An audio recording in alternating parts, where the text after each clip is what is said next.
text del 20 de juliol. Quan entres en el món de la salut mental sovint et sents sol i únic, incomprès en el teu pou, on cada persona viu el seu trastorn de maneres completament diferents.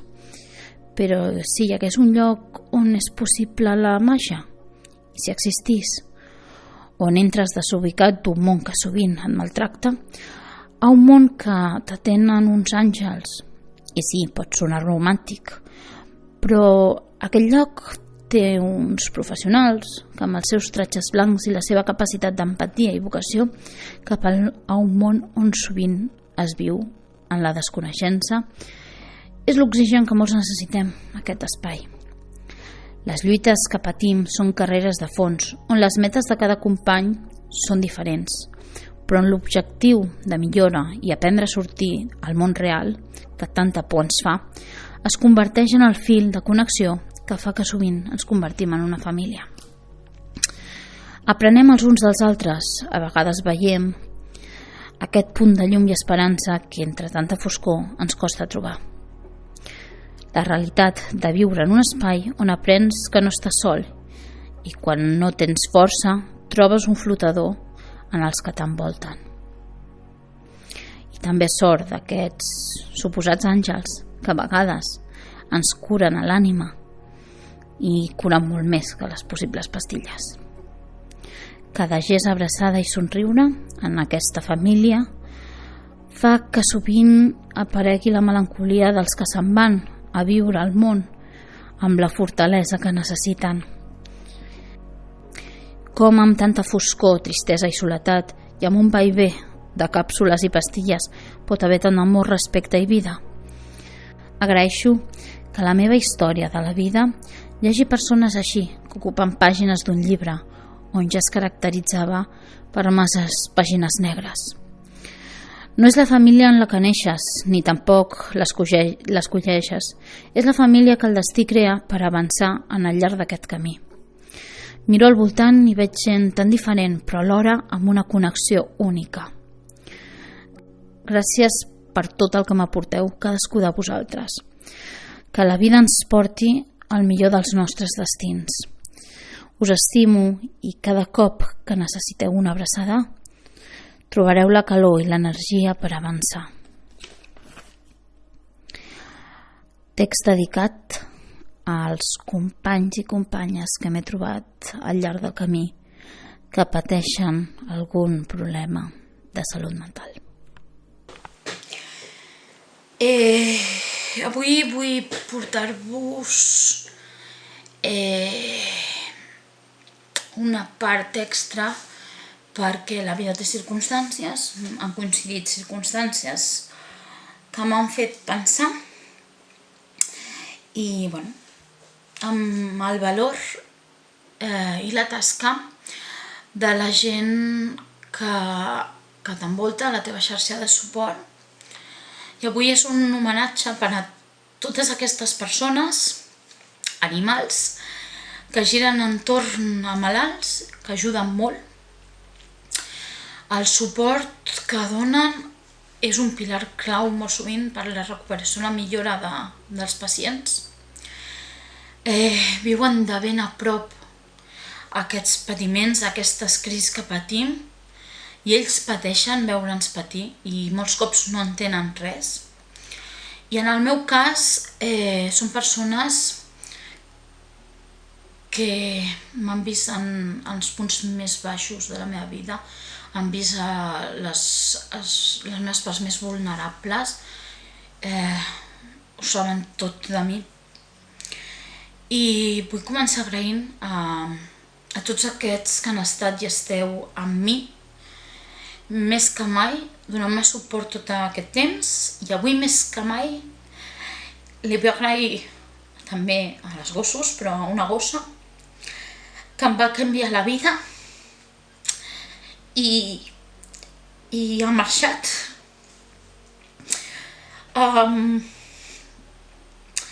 Quan estàs malament, moltes vegades tractes malament a la gent que t'envolta i no just. I avui vull parlar dels salvavides, d'aquesta gent, les persones vitamina. i dedicant-li, com bé deia, en especial a la Kiva. Vull començar amb ella perquè serà la part més dura que va suposar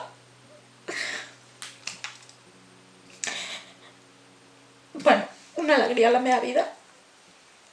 Jo tenia molta por als gossos, la Kiki me'ls va treure, però la Kiva vam adoptar-la, jo encara no acabava de treure'm-la por als gossos, tenia respecte, era una PPP abandonada i maltractada, yo estaba con mis estereotipos y con esas merdes que ens creiem, no? I el primer dia que la vam portar a casa, perdoneu l'expressió, però la cabrona no se li va ocorrir una altra cosa que pujar a la meva habitació i dormir al meu costat al llit, que jo vaig estar cagadíssima. Aquella va ser la primera nit que vaig dormir amb ella i des de llavors van ser milers de nits les que vam estar juntes. Ella m'ha vist plorar, enfonsar-me, escoltar els meus secrets i sovint ser la vitamina que necessitava, juntament amb l'Aki i ara el Branco. Ara que no està, he volgut convèncer de que em veu lo suficient forta després de com he estat els darrers anys per deixar-me lluitar sola, no? Dir-me que m'acompanya d'una altra manera i que puc més del que crec en superar aquestes coses. Però no només ella ni les gosses han sigut per clau, sinó la meva família i la meva parella. Javi ha estat des del primer moment donant-me suport. Moltes parelles, quan hi ha circumstàncies així, doncs no es veuen capacitades per estar amb un malalt o un familiar així. Ell des del primer dia m'ha donat el màxim de suport, ha après, ha volgut aprendre, no? A com gestionar-me, cuidar-me, s'ha informat sempre de tot. I a poc aprenc quan deixar-me els meus temps. M'ha vist amb les pitjors crisis, l'he fet patir molt, amb alguns atacs i crisis que he tingut, no? Més irritables, que em volia morir, com estava col·locada després a la casa, i l'he provocat molts cops que s'enfonsés en mi fent-li mal, de manera voluntària però fent-li mal, i tot i així ha estat al peu del canyó i ha sigut una persona vitamina que es mereix que el nombri, perquè no sé com ho hagués gestionat sense ella, la veritat, perquè, i més els últims anys que vivíem junts i tot, que era la persona més propera que tenia, com ha sacrificat moments de feina, plegat abans, com ha gestionat agendes per poder portar-me a metges. I dintre del malament que es porta i del seu dolor, el bé que ho ha portat és admirable. Encara estem en aquesta lluita. És a ell, precisament, el qui li vaig prometre que no intentaria suïcidar-me més, com a mínim que aquest any va dir en l'últim intent així més greu que em quedava, que aquest any fèiem 10 anys nosaltres, la Kiva també feia 10 anys, que jo complia 30, que era com que em quedava molt per viure, que acabés de provar això de l'hospital de dia, que ho veiéssim i que no ho intentés. I al veure el seu dolor i desesperació, jo no li he promès a cap especialista mai res, ni persona, perquè no faig promeses que sé que puc trencar, però això sí que li vaig prometre i ho estic complint. És cert que potser em faig autolesions o m'he pres algunes pastilles de més o alcohol, però sí que és cert que estic evitant a tota costa matar-me. No, em castigo d'altres maneres, sí, veig que em estic molt vulnerable, però aquesta promesa que està activa fins al 31 de desembre de 2024 l'estic complint al màxim. No és fàcil pels meus familiars veure com et prens alcohol, pastilles i sovint es converteixen en addiccions, perquè són pastilles molt addictives i que conforme va passant el temps el seu efecte no és tan fort, vas prenent més, veus que amb l'alcohol s'incentiva, no t'inhibeixen i després tens buits i com tens aquests buits no tens dolor aquella estona. És veure, no?, com la teva parella, la teva filla, una persona jove també, que pot passar a qualsevol edat, doncs està perduda, col·locada, amagant pastilles. No m'he ficat cap tipus de droga, però les pastilles són com drogues, no ens enganyem. Els ansiolítics, antidepressius, els sedants, els medicaments psicòtics que em donen acaben sent addictius i són com una espècie de droga. Vale? I com desesperadament buscava aquell alcohol o aquella cosa per buscar-ho, he tingut aquestes desesperacions com una yonqui i no és fàcil veure. Tampoc ha sigut fàcil pels meus pares veure com la seva filla, que ha estat bastant vital, que a nivell, per exemple, en la casa del meu pare, que he col·laborat molt a nivell de poble, perquè sempre m'ha encantat fer les coses així més del poble i tot, deixa d'aparèixer en actes i coses de suport i li costa més sortir de casa o per la vitalitat, li costa entendre, està com tots aprenent, però se fa estrany al principi, o la meva mare, no? Dir, hòstia, no vull veure la meva filla així, com pots fer això?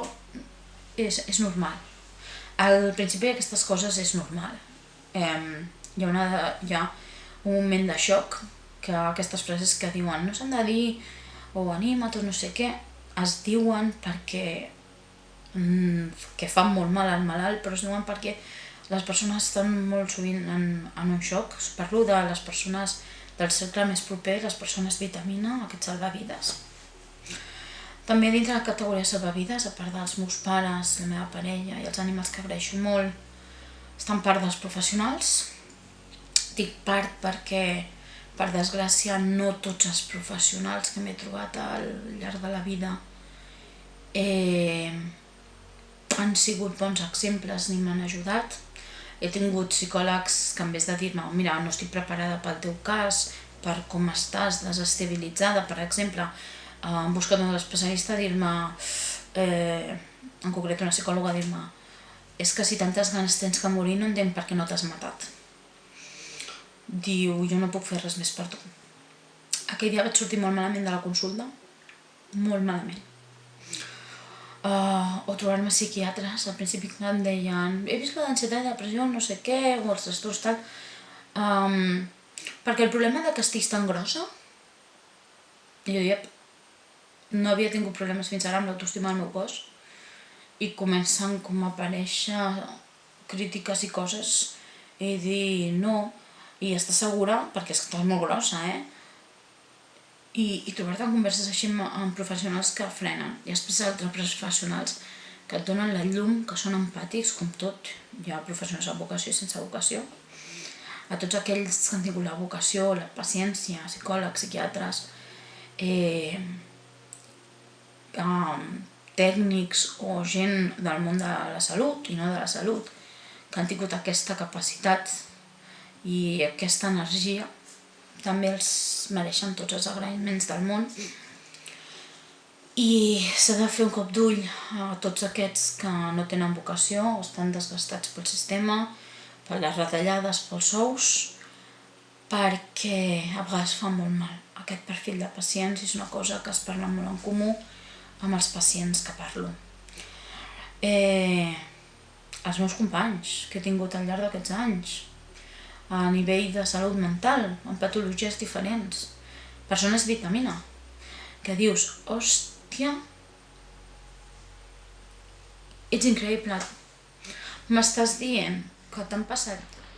Però jo segueixo aquí perquè el que m'omple la vida és aixecar-me cada matí i veure els meus pares quan s'aixequen, o veure el meu gat que ve a saludar-me, o veure això, aquest dir, ostres, has trobat alguna que t'ompli.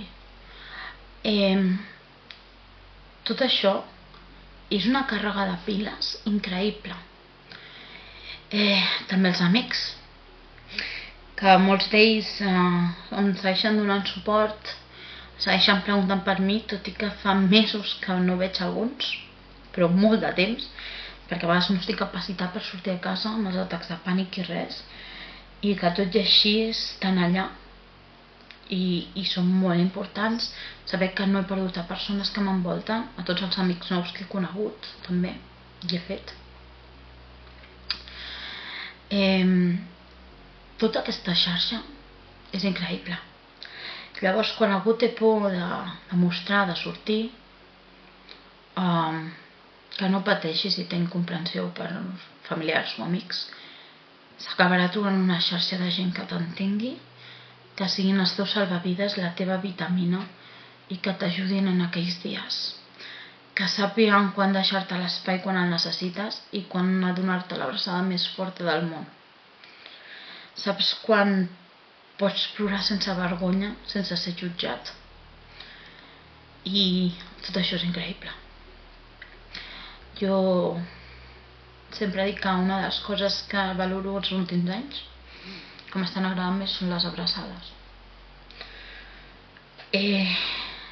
Per notar un caliu uns segons. Si m'estan abraçant 10 minuts, són els primers segons de caliu que em donen una mica de vitalitat.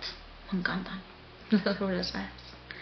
I arribar a casa i rebre la benvinguda, com salti el gos, o les nenes. I també aprendre dels que no estan, que han marxat, perquè no tots ho superen. Jo no parlo d'amors naturals, passaran gent que no ho supera, que es rendeix. Són tots, i cada un d'ells una font d'inspiració. Tant els que es recuperen, com els que lluiten, com els que no han pogut més. Perquè tots tenen la seva part que ens tenen ensenyances i tots es mereixen ser admirats a la seva manera per les lliçons que ens donen. Com he començat avui dient, és un homenatge a tota aquesta gent, és com la part especial estranya, és més un discurs d'agraïment públic i vaig utilitzar la paraula perdó, doncs avui utilitzaré dos: gràcies i salvavides. Salvavides per a aquella gent que sap estar allà quan t'enfonses, has d'aprendre a nedar sol, però quan veuen que hi ha un moment que no pots més, estan sempre allà. Per això són les més persones salvavides o vitamina que et donen aquella energia quan no pots. I també la paraula gràcies, perquè és de ben nacidos ser agradecidos. I tot el que m'han arribat a portar aquesta gent és que és indescriptible. Igual que us dic que el dolor, les recaigudes no es poden descriure, els agraïments cap a totes aquestes persones no es pot descriure el que m'han arribat a omplir. I sobretot la menció més especial de totes, a Javi, la meva parella, als meus pares, al meu germà, que des de la distància, encara que no parlem tant, també ha estat passant els seus moments i també sé que està allà. El Branco, que va aparèixer a la meva vida adoptant-lo i que m'està donant una vitalitat, el seu gos en yoga, i una energia que me vuelvo loca, però que m'ajuda a donar-me l'excusa per aixecar-me al llit. L'Aki, per ser la primera gossa que apareix a la meva vida i treure'm una de les meves primeres pors, la por als gossos, encara que tinc molts fantasmes i moltes pors bastant més complexes. I la Kiva, per donar-me la lliçó més gran de totes, de que per molt que marxi sempre estarà aquí, i he après molt d'ella, encara que la gent digués he après molt d'un gos, he après molt d'ella, i per ella seguiré intentant, sempre dic intentant perquè no puc dir lluitar ni confirmar-ho perquè mai sé com estaré, però per ella lluitaré, per tot el que m'ha acompanyat i ajudat, s'ho mereix que faci aquest esforç de lluita. I res, això era una part especial que jo volia fer, volia dedicar, i espero que us agradi i que un cop més no tingueu por, sisplau, a demanar ajuda, i no tingueu por en reconèixer ni agrair a la gent que us ajuda.